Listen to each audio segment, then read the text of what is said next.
Hello friends, আপনাদের কি অন্নপূর্ণা ভান্ডারের ফর্ম ফিল আপ করতে গিয়ে ডকুমেন্ট আপলোডের সময় সমস্যা হচ্ছে, প্রবলেম হচ্ছে, যে টার্গেট লেটার দেখাচ্ছে?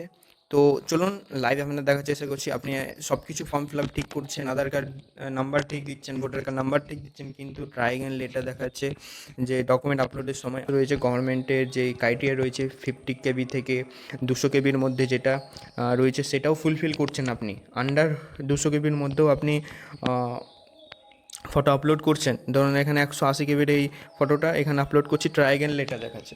হ্যাঁ, তো এটা আমার বা আপনার কোনো প্রবলেম না, এটা গভর্নমেন্টের সার্ভারের প্রবলেম। এখানে ভয় পাওয়ার কোনো কারণ নেই, কারণ কালকে বিকেল অবধি বা সন্ধ্যে অবধি তো সার্ভার ঠিক ছিল, আপলোড হয়েছে, আমি ফর্ম ফিল আপ করেছি।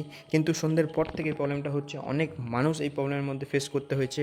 আমার এখানে সাইবার ক্যাফে একটা দাদাকে আমি কল করে জিজ্ঞেসও করি, সে বললো যে হ্যাঁ প্রবলেম হচ্ছে, আপলোড হচ্ছে না ডকুমেন্ট। তখন বুঝলাম যে শুধু আমার প্রবলেম নয়, এটা সবারই প্রবলেম, সার্ভারের প্রবলেম। তো ভয় পাওয়ার কোনো কারণ নেই, খুব শীঘ্রই হয়তো সার্ভার ঠিক হয়ে যাবে, আমরা আশাবাদী। কারণ এত লক্ষ লক্ষ মানুষ, এত কোটি কোটি মানুষ আবেদন করছেন। তো সার্ভার কিছুদিন আগেই ডাউন হয়ে গেছিলো, আবার সার্ভার আপডেট এসছে, দেন অনেকে আপলোড করেছেন, অনেক অনেক মানুষ আপলোড করেছেন, অনেকে টাকাও পেয়েছেন, পেয়ে গেছেন। তো কমেন্ট করে অবশ্যই জানাবেন আপনারা এই প্রবলেমটা ফেস করেছেন কিনা। তো দেখা হচ্ছে নেক্সট ভিডিওতে, ভালো থাকুন, সুস্থ থাকুন।